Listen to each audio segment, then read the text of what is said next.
Hello. Today I want to talk in more detail about one of the books which I have edited, Satow's diaries that I've edited with Professor Robert Morton of Kyoto University.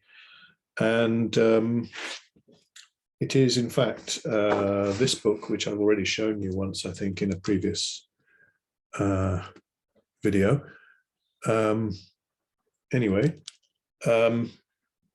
the diaries of Sir Ernest Mason Satow, 1861 to 1869, edited and annotated by Robert Morton of Kyoto University and myself of Kyushu Institute of Technology, with a foreword by Sir David Warren, formerly Her Majesty's Ambassador to Japan, published by Eureka Press in 2013 in Japan. It's not available in a cheap version at the moment, which I think is all the more reason for me to want to introduce it, and perhaps I can persuade the relevant people to allow me to make a cheaper version at one point or another. Anyway, so we've got the foreword by Sir David Warren, and then the introduction by Robert and myself, select bibliography, and then the diaries, transcription with annotations. What I think I will do, I won't read from the foreword, which is very interesting, but I haven't discussed it with Sir David Warren, so I won't do that. But I think I will read from the editorial preface for which Robert and I are responsible. So here we are. Those who transcribe and publish diaries and letters often feel the need to justify the necessity for yet another such publication. This is certainly true in the case of Ernest Satow's 1861 to 1869 diaries, because it cannot be denied that much of them fairly closely follow what he wrote in his published work about the period, A Diplomat in Japan.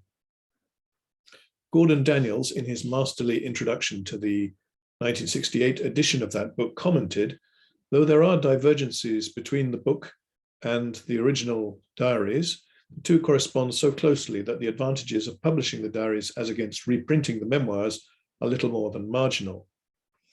Obviously, the editors of this volume do not agree, and with some reason. More than a third of the material in the diaries did not make it into the book in any form, and much that did was altered in ways that to historians of Bakumatsu politics and the British influence on them are highly significant. Bakumatsu, the end of the Tokugawa shogunate. The largest section of the diaries that was left out of A Diplomat in Japan is in fact their most interesting part on a human level, the account of Satow's stay in China, January to August 1862. A Diplomat in Japan, as may be guessed from the title, confines itself to Japan. Although Satow laments in it, I should like to dwell longer on our life in Peking. Satow's time in China was short, but it was probably the most intense period of his life. He was young, excited, enthusiastic, and everything he saw was strange and novel.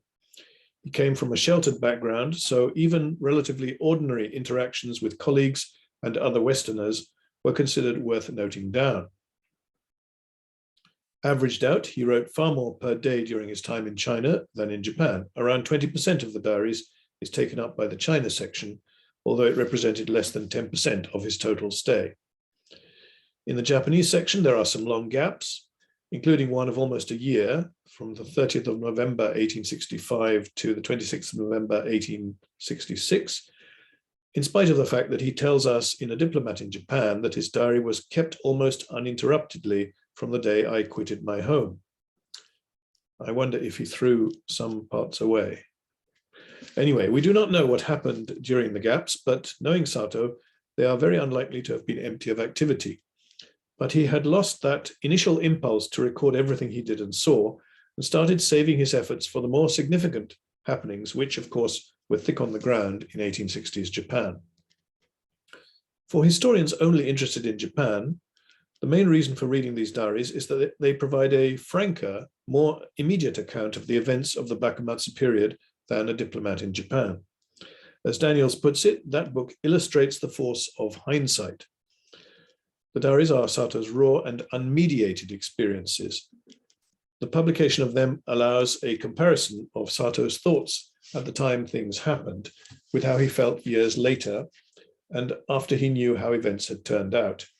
In order to help readers compare the two versions, the editors have included sections of A Diplomat in Japan with the corresponding parts of the diaries. In the end, the diaries, rather than A Diplomat in Japan, are where we really see Satow as a human being. They reveal the trajectory of the scholarly, ambitious, but disrespectful teenager to the highly responsible, ultra-competent man of the world he had become by 1869. The change in Satow's character is very marked, and his family must have been amazed by the stranger who returned to them after 8 years away. The 18-year-old of 1861 had been an innocent, gangly, religious, socially awkward boy, the product of a strict middle-class nonconformist family. On his return, he was confident, accomplished, and worldly. He had developed the ability to hold his own with the most able men in Japan and, if his own accounts are to be believed, had become able to understand the complex and dynamic events of Bakumatsu Japan better than his boss, Sir Harry Parkes. He was fluent in Japanese and had a decent knowledge of Chinese.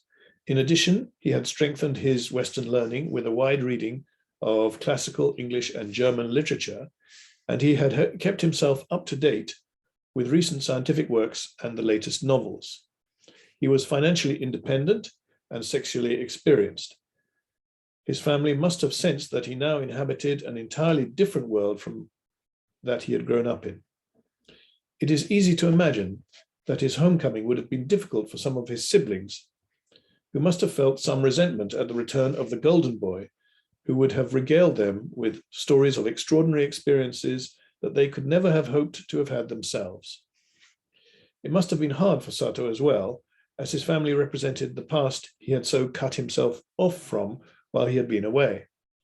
In the diaries, we see the moment at which he knew he had passed the point of no return, when he records his father offering him £100 a year for him to come home and study law, in the entry of the 26th of March, 1864.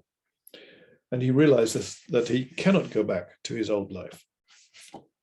Of course, the editors accept all blame for mistakes, though they would like to share some of it with Satow himself.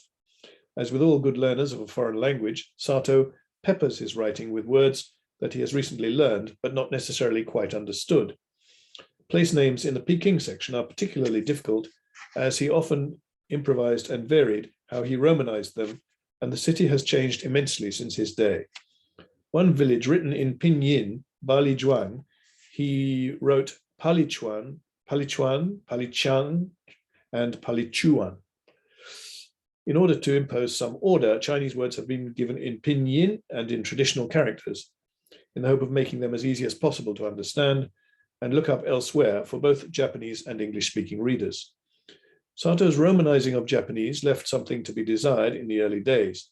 He wrote Yokohama for Yokohama and Kyushu for Kyushu, but he eventually settled down to a style that is almost always comprehensible to someone who understands Japanese. Ultimately, the editor's plea can only be that they did their best.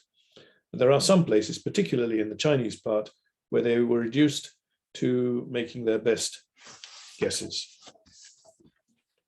Satow went on to become minister to Japan and China, although unfortunately for him, neither country was deemed worthy of having a British ambassador in his time, so Satow never reached that rank. The editors are honored that one man who did, Sir David Warren, agreed to write a foreword to this volume. Although the job of ambassador or minister has changed vastly since Satow's day, Sir David's writing demonstrates that the caliber of the men who occupy the position has not changed. Satow might wish that some parts of these diaries had not been brought out into the open, but he would surely have been delighted that his, what he no doubt considered juvenile jottings, are thought worthy of publication more than 80 years after his death, and perhaps more so that a distinguished successor to his position would have prefaced them with comments about him of such understanding and insight. And then there's a note. These diaries were transcribed from the originals stored at the National Archives in Kew, London. The illustrations and photographs are taken from the original diaries and are reproduced with permission of the archives. The references are as follows, and they're given PRO 3033, 15.1, 2, and 3. PRO 3033 is the Satow papers. And that's written by Robert Morton and Ian Ruxton, mainly Robert, I should say, in September 2013. I think I'll stop there and see how long it's taken.